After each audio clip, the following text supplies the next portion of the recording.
children, hello everybody, welcome to this extra special online field trip and the very last of this school year.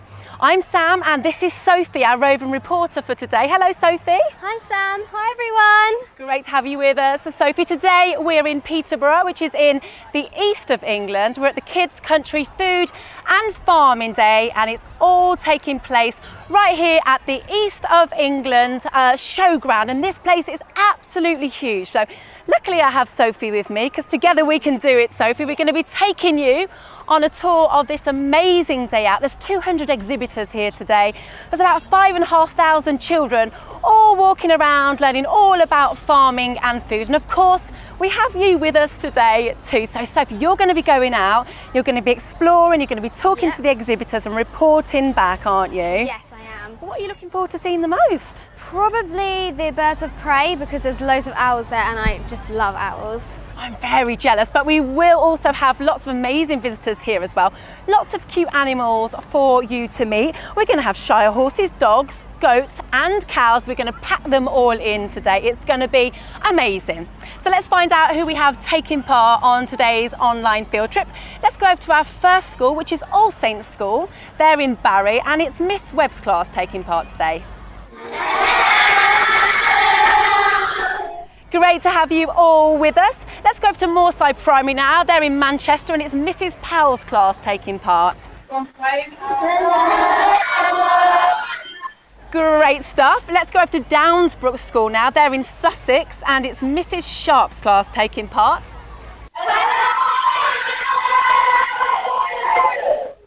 We can now go over to Stockton-on-Tees and see Mr. Waller's class, who's at Holy Trinity Rosehill School. Hello children. They're nice and loud, Sophie, aren't they? Yeah. Really nice and loud. And finally, let's go to Charlton Manor School in London, where we have Miss P's class taking part. Hi everyone.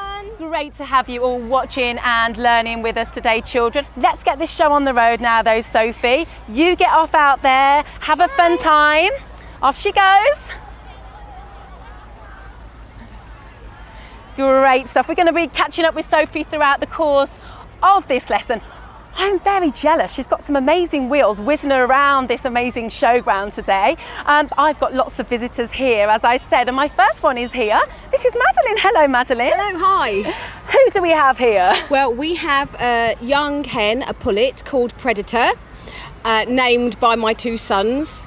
And she's approximately 15 weeks old. She was actually one of the chicks we hatched out at the Happy Chick Company and got attached to her and kept her, along with some others. Yes. So she's like, I suppose, a teenager in the human world, and hopefully in a few weeks she'll be classed as a point of lay hen and she'll be getting ready to lay some really lovely tasty eggs. Oh great, so not long now, Predator, until you're popping out the eggs. That's it. Great. I absolutely love that this that she's called Predator, because you'd think that it would be a boy, wouldn't you, really? Yes, of course. Great stuff. Now you've got other little chicks with you, haven't you? I so have. obviously Predator started off very small. She did. And we can show you just how small Predator started off, can't we? We can. Don't run off, Predator. These are so cute, children. I have to give you a little warning now. Cute alert, cute alert. Who is this, Madeline? This is a little chick. He is actually a boy and he's only a day old. And if you look closely at the end of his beak, you can still see he has his egg tooth attached. That's a hard piece of calcium at the end of their beak, and it helps them to actually peck their way out of the shell. So, you know, they love handling, as you can see, and he's actually falling asleep in my hand. So, I was going to say, because his eyes are open at this stage of his life. It's just that he's having a little snooze. He's having a little snooze. He likes being held. They're very sociable, charismatic animals, and they love being held. So. And has it been named yet? No, I haven't named this one. I think Sam would be a good one. Sam would be a good name. Sam's woken up. We are exciting Sam a bit. I was thinking, oh, we're really that boring. Are you going to fall asleep? We have some more chicks in there as well, don't we, Madeline? Predator's having a lovely time because, of course, we've got lots of straw and hay on our set. What have you got to say, Predator?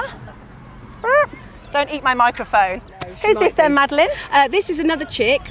This is a female, and she's only 3 days old, so her egg tooth has dropped off. But you can see she's more alert and slightly bigger than Sam. Absolutely, I love that. I've got a chick named after me now. Absolutely cute. And was it born with those markings Yes, as well, Madeline? you know, obviously the other chick was plain yellow. This one has a lot of unusual striping on it, and it just depends on the breed of the chick. As to what colour they come out as, and sometimes the way they're bred also means whether they're male or female, their colouring. Okay, great stuff. And of course, all of these chicks, they started off as eggs, and we have some eggs here. So pop that one there, nice and safe. Predator's roaming around the set, having a lovely time. She's not going too far. No. So are these eggs that could be hatched into chickens? Well, I mean, they do look like hatching eggs or fertile eggs, and eggs you buy in the supermarket look very, very similar. Okay. If you were to put these in an incubator, that they would not hatch into chicks. They're not Right. fertile. But obviously, you know, the eggs we use at the Happy Chick Company, we actually supply them when they're at day 18. They already have small chicks in them, and then the schools watch them hatch. Fabulous stuff. Thank you so much, Madeline. I think we may have some questions for you now, because you've just told us some amazing things. So let's go over to All Saints School now to see if Mrs. Webb's class has a question for Madeline. Hi, my name is Grace, and my question is, how many eggs can chicken lay in a year? That's a really great question. So Madeline, how many eggs can a chicken lay in a year? Yeah, that's a great question, and it does depend on the breed of the chicken. This particular breed are a commercial breed, and they will lay lots and lots of eggs. They will lay approximately 340 eggs in their first 2 main laying years, so almost an egg a day. If, however, you were to choose another breed of chickens, for example, like a pure breed, like a pedigree chicken, they live a lot longer, but they lay a lot less eggs, maybe about 150 on average. It very much depends on the breed. Fabulous stuff. What a great question. Let's go over to Moorside Primary now. See if you've got a question from Mrs. Powell's class. Hi, my name is Marvin. My question is, why does a chick have different coloured feathers to an adult chicken? What a great question. So Madeline, why do the chicks have different coloured feathers to the chickens? Yes, that's another really good question. Well, of course, when the chicks are born, when they're hatched, they have fluff called dander, and that's their way of obviously hatching out of the egg and drying up very quickly. Then within days the feather growth comes, and normally by the time they're 6 to 8 weeks old they are fully feathered. But the colouring of the feathers again very much depends on the breed of the chicken. So different breeds of chicken will have different coloured feathers. Fantastic. Thank you so much, Madeline, and great questions, children. We're going to chase Predator around because Predator's having far too much fun on our set. We'll go and catch her together, shall we? And in the meantime, let's go over to Sophie and see what she's up to. Hi Sam, I found Lucy at the Branson bus and I'm going to find out what sort of things they're up to today. So Lucy, what kind of activities that go on in the Branson bus? Hiya. So on board the bus we have 4 different activities. When the children come on board, they all go upstairs and they watch a video before they split off into the 4 different activities. One of the activities covers seasons, and they get to work out the different seasons that we grow the potatoes in. Then we go over to a planting trough where they can plant their own seed potatoes and find out what happens under the ground while they're growing. Then we go on to a little grading section at the front.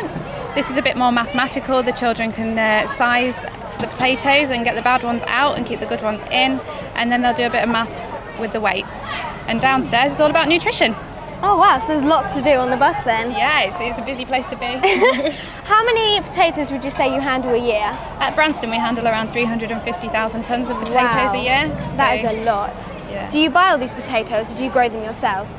We have a farming division. We have around 114 different producer group members, and then we buy potatoes in as well. So we do that across the country at all of our sites, Scotland, South West and Lincoln. Wow, thank you so much. I've learned loads about potatoes and I hope you have too. Let's go back to Sam. Fabulous stuff, Sophie. Looks like you're having a great time. I was on that bus earlier. It's the coolest double-decker bus ever. And if you want to find out more about the bus that Sophie was on, you can head to their website. It's billybranston.com. If you'd like to get yourself or your class on the waiting list for 2016, if you email billy@branston.co.uk, you can do that. But I'm joined now by my next guest. This is Ryan. Ryan's a farmer. Hello, Ryan. Hi, Sam. And we also have a lovely Jersey cow behind us, don't we? Yeah, and a small Frisian calf as well. Yeah, come to join us for the day. Fantastic stuff.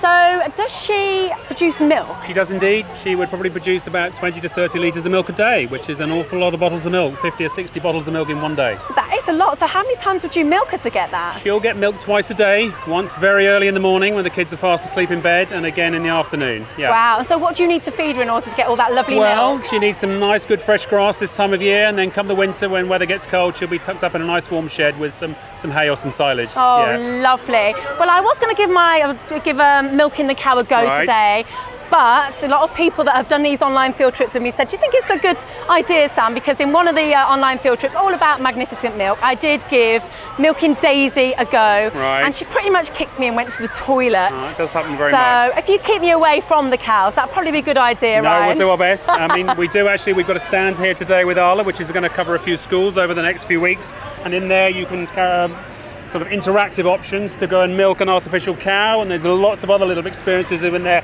the kids can enjoy as they go around. That sounds good to me. So if you're doing an artificial cow, you're not going to get kicked while trying to milk them. No, you're going to be absolutely safe, and you're not going to get it covered in anything either. No.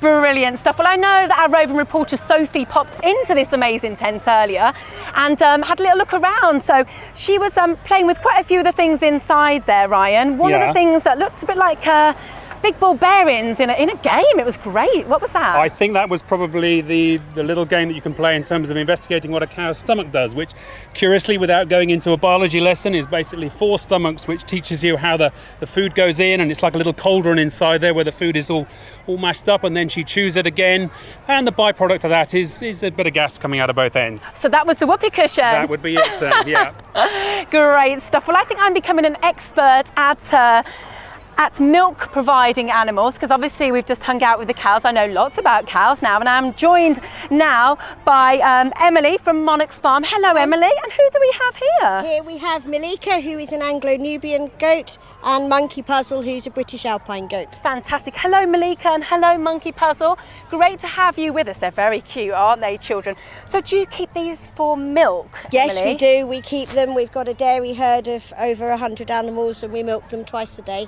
Wow, fantastic. So obviously cow's milk is a thing that the kids and the children at home would usually use in their tea or having a cup of milk, and we see it in the supermarkets. But is goat's milk used quite a lot to drink? Goat's milk is used a lot, and it's particularly used in third world countries, poorer countries, and not in the Western world. Goats eat differently to cattle. They're still ruminants, but they can eat a different type of grass and hedgerow rather than long grass. Fantastic. And obviously we get milk from cows, and then do we make anything else from the milk at all? We do. Goat's milk makes cheese and ice cream. Anything that you can make from cow's milk, you can make from goat's milk. Oh, lovely. I'd like to try a little bit of a goat's milk ice cream right now. Would be nice because it's so hot. It is. Anyone got any? No? No, I couldn't bring any today. Oh well. We'll get some questions for you both, because I think the children will be fascinated with what we've just seen. So let's go over first of all to Downsbrook School and see if Mrs. Sharp's got any questions for you. Mamina, and my question is, can you drink milk straight from a cow? Great question. I think Ryan should answer this one. So Ryan, can you drink milk straight from the cow? Absolutely, of course you can, but all the milk that you'll buy in the shop has been pasteurised, so nice and safe, but yes, you can absolutely drink the milk straight from a cow. I bet it tastes It's gorgeous. gorgeous. Let's go over to Holy Trinity Rosehill and see if Mr. Waller's class has another question. What's milk good for you, and what is the healthiest type of milk? What a really good question. So Emily will be able to tell us this. Emily, is goat milk good for you, and is it the healthiest type of milk? It's good for you, same as cow's milk. There is really no difference on the health benefits from either. Some people have found that because goat's milk is slightly differently made within the animal, that it's easier to digest, but all types of milk are good and healthy and nutritious. Fabulous. Thank you very much, Ryan, Emily, Malika and Monkey Puzzle. I hear that Sophie's having lots of fun out there. Let's go and drop in with her and see what she's up to. Hi Sam, I'm here besides the birds of prey with David. So David, how do these birds help with agriculture and farming? Well, this one in particular doesn't really, but we do have red-tailed hawks and Harris hawks, which we do hunting with, and a lot of people do pest control as well, just to control the rabbit population really, anything we can do, because they do destroy about £100 million worth of crops every year really for the agricultural industry, so it's quite a pest really. Yeah, so they help out a lot then. Yeah, they do, yeah. How do you train these birds to hunt? Well, usually we'll have a dummy bunny, we call it. We'll train them to go after that, but we'll also feed them a lot of rabbit and hare and things like that. Depending on what you're wanting them to hunt, really, you'll have to just feed them so they know it's food. Yeah. Which bird would you say is the hardest to train? Out of all of our ones, it would be the falcons, because you have to train them to do lure work as well. So it's not just training them to fly to the glove and to posts and things. It's also training them to fly after a lure, which is a little bit harder as well. Okay. Earlier on, I saw that some of the other birds had black eyes, but this bird has orange eyes. Why is that? Yeah, well, it's quite interesting actually. With owls in particular, there's 3 different eye colours they can have. They'll have orange, like Ben here, they'll be yellow, like burrowing owls, or they'll be black, like the barn owls. And you can generally tell when they hunt. So orange eyes means crepuscular, which is a twilight hunter. Black eyes means nocturnal, which is a nighttime hunter. And yellow eyes is daytime hunter, diurnal. Oh wow, that's really interesting. Thank you so much for talking to us. That's all right. I think it's time to go back to Sam.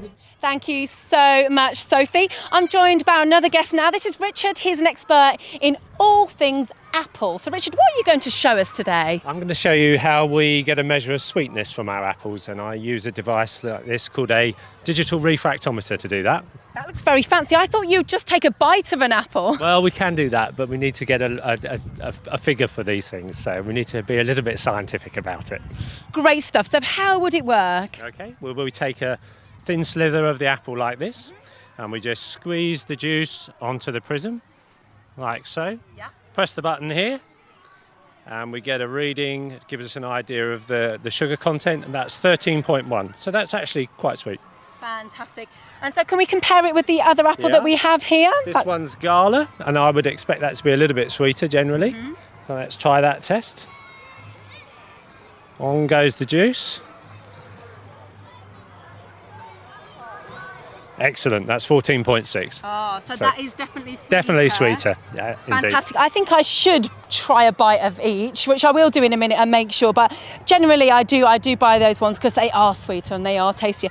Is there a certain level of sweetness that you have to make sure the apples are in order for them to be able to go out into the shops? Yes, there is, and each variety has its own level. So a variety like Granny would only really need to be about 10.5, 11, so that was well above. Whereas Gala, we'd be looking about 12, and Pink Lady, we'd look for 13. Fantastic stuff. And do you just use it for apples, or can you use it for any other fruit? No, you can use it for the whole range of fruits, melons, mangoes, pineapples, the whole range. Fantastic. And we use it for, my company, we use it for apples and pears and grapes. Great. I can remember actually when we did an online field trip all about pineapples, we used a refractometer then just to make sure the pineapples were nice and sweet as well. But I think it's a shame you don't just get to take a bite out of each one.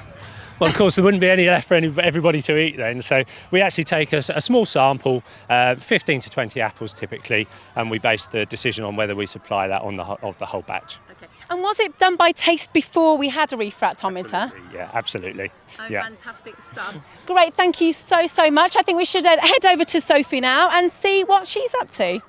Hi everyone, I'm here with some lovely children and I'm going to find out what they've been up to today. So, what school do you go to? We go to Ramneth. Ramneth. Do you all go here? Pardon? Do you all go to the same school? Yes. Yes, okay. What have you seen today that you think is the best? I think the best is the making the cheese. Making cheese? Yeah. I haven't done that. What kind of cheeses did you make? I don't know. I think it's plain cheese. Oh, okay, that's good. What's your favourite animal you've seen today? My favourite animal is the horse that I've seen The today. horses. Why the horses? Because they're really big and very fluffy. Yeah, I'm going to see them later. I can't wait to watch them to get their shoes on. That should be really interesting. What's your favourite animal here today? My favourite animal is a rabbit. The rabbits. Why the rabbits? Because they're cute and fluffy and you can touch them. Oh yeah, that's a good reason why. Have you been here before? No. You haven't? Have you liked it so far? Yeah. What kind of things have you seen? I've seen horses, different animals, and I saw a lot of foods and I found out a lot of stuff about them. So you found out loads of information that you didn't know. That's good, so have I. Have you seen the birds over there yet? No. You haven't? I think you should. Do you like owls?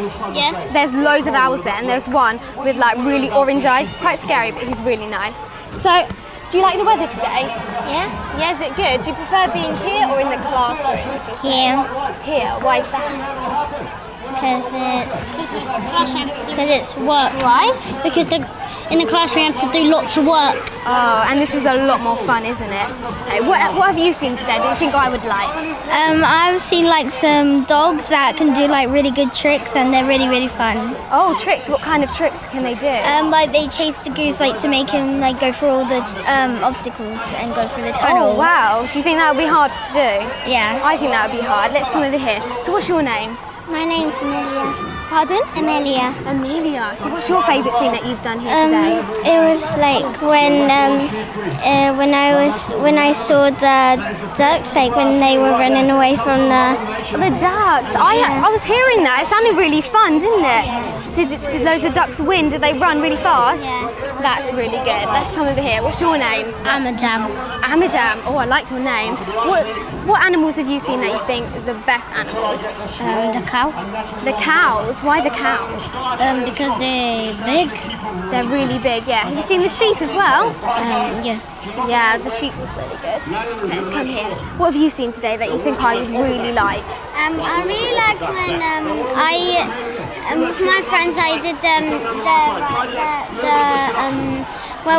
I got a water bottle as well. Oh wow, that sounds really fun. Okay guys, come here. Can you give me a big cheer to show everyone that's watching how much fun you're having? Really, really big. Come on, go really loud. Come on, how much fun have you had? Because we want to hear them. Yeah! Yeah! There we go, that was good. Obviously having loads of fun. Let's go back to Sam now. Fabulous stuff. Thank you so much, Sophie. It's great to hear that everybody else is having such an amazing time here at this fantastic day out. Now, of course, we're here to learn all about farming and how farmers produce our food. I'm joined now by Elspeth. Hello, Elspeth. Hello, nice to meet you. Now, we've got some amazing, imposing, beautiful horses behind us. What do they have to do with farming, Elspeth? Well, these are your original tractors. We've got Shire horses here today, Percherons and Clydesdales. And what would they usually do on the farm? They would have been your original tractor, so we would have the seed drills, the roll, the chain harrows, and your original sort of lorry transport.